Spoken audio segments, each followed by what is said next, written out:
Hello, Yu Wai. Good Hi. afternoon. Hi, Germaine. Thanks for having me, eh? Hello. And to everyone who's listening in today, this is my dear friend Yu Wai, uh, coming all the way, joining us from Myanmar, which is, by the way, a beautiful country. I love your country. But then again, EY herself, she is such a character. Let me just run you through, her resume. I think being born a Myanmar, she was largely brought up and educated overseas, right? And currently, she is actually working for the largest bank in Myanmar. And I am so glad to have her on my conversation because we want to talk about her as who she is, as a character. So you know that we are in series 3 of our conversation, everyday conversation with everyday people. Series 3 looks at the main theme of overcoming. But today we want to talk to UI about how she reinvented herself. And I think that's going to be a very interesting topic. So, UI, off we go. I know that you All are right. brought up traditionally, in your family back home in Myanmar. And I think that it's a very concerted effort to have you, go overseas and start your study and your education overseas. So I want to start from there. How how Mhm. how were you like, when you were overseas? Let's do it then. How was I like? I think I was just relentless in pursuing my dreams because I had both parents who trusted me to Mm, live overseas as long as I did. But then again, I have to say that trust is something that you earn, yeah. right? And I never limit myself under the umbrella of just being Myanmar, but I think of myself as a global citizen, right? Yes, you are. But at the same time, I would say that being Myanmar is a unicorn factor. We are magical, we are resilient, and we are mavericks, basically. Growing up in the 1990s, we had so many challenges living in the country, not to mention the discrimination that we had to endure when we That's went right. overseas. Yeah. Mm. So, I mean, I really remember like my parents would pray and pray and pray at the embassy, at the entrance of embassy for me to get, US visa or Canada visa. We really Wow. have to jump through hoops to, get international student visa per se or anything at all, right? And Right. when I went to the US, I was like a very glorified exotic person instead of being Yeah. a professional. They always wonder about wait, how'd you get here? That type of question people will ask me. I'll be like, oh, I took JAL, Japanese airline. That's how I got here. I mean, like, what is the So question? Like, cool. what are you getting at, right?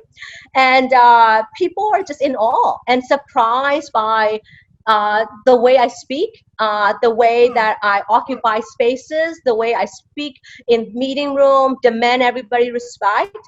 So Mm. some of the people would just always, if they were, let's say, they were living in Thailand or if they were living in Bangkok, they will have a different connotation, different idea of who Myanmar or what Myanmar person look like, right? Like that stereotypes, and they would just be like, oh, they'll make comparison to much quieter, fellow Myanmar person with me, Right. and Right. and they'll be like, oh, why, like, how did this happen, like, how did you get to where you are today, like, how come your English is so good, like, why do you speak like this, right? But little did they realize that it is all because of my parents and my grandparents and also the community that I grew up in, right? Mm. You may consider Myanmar back in the days as, backward and repressed, but people were not repressed. Our minds were not repressed. We were progressive. We are progressive. We are hardworking, and therefore I am hardworking and I am progressive. And that's who I am, basically, right? So as a child and still today, I really resent that kind of comments, and I feel it in my bones and in my guts to inspire the next generation. Yeah. Because I ask God, I'm like, why, God? Why did you choose me in that 35 million people in my country, right? Why me? Why did you choose me to be who I am? Blessed and blessed and have so many opportunities in my life. So That's what I pretty do now, good. Yeah. what I do now, the way I reinvent myself is by serving others. Yeah. Like serving others, meaning like, helping younger generation realizing their potential, right? I want people, whoever that I know, to compete on a global scale, Yeah. right? And also reimagine their dreams differently. Absolutely. Be fearless in their Yeah. imagination and their Absolutely. behavior, in Absolutely. transforming our community and reconnecting our community ties and changing our country for the better, basically. Yeah. And Absolutely. reinventing is not really about changing. Reinventing is reconnecting with what is important to me, Mm. my purpose. Why am I living today? Yeah. That's how I kind of interpret it for now. I mean, that leads very nicely into our second question because, I realize that your generation, a lot of you have been sent overseas, and now you are Mm-hmm, all choosing to come back, and mm-hmm, it's tough because I remember that I just lived overseas and worked maybe mm-hmm, for 6 years. I came back, I feel like an alien. I think you were mm, you were overseas for a lot longer because you not only right, educated yourself there, you worked there, and right. rightfully you call yourself a global citizen. So you Mm-hmm, are, coming back into this country that is only just opening up. Yeah, right. it must have been so tough. That's why I want to know, how Mm-hmm, are you fitting in, and how are you reinventing yourself, fitting in right. into this beautiful country that is Mm-hmm. really just on the brink of explosion into something that's really wonderful. You can be so far in distance, but your heart could be close to home. That's right. How you were raised at home is what really matters, right? What Mm, are your priorities? And what do you value the most? It's really how you're going to live the rest of your life. That's paving the way for your future and people around you. correct. My respect for the wisdom of the elders and empathy for others are the keys in reinventing myself to survive and thrive, not Okay. only in Myanmar, but everywhere else in the world. Mm, Because I give an example. Do you really think that a trillionaire somewhere else in the world is feeling differently? Or are they going to, maybe they may have different luxuries and abilities to travel and spend, but you know what we all have in common is having a family, having a community, people you care about. And you know what else? Heart. that's Your right. heart. Yeah. Yeah. You feel things, right? You see things differently because you Mm, were raised differently, mm. right? But then you know what? Even if you tell me that it doesn't apply to corporate America, corporate Singapore, corporate Myanmar, you and I both know there are exceptions to the rules. That's right. That's right. Once you understand the heart of the people, you will learn to balance. Mm, That coming from the United States, maybe I might have to do things a little different, yeah. but still, you know what? I was dealing with people I care about.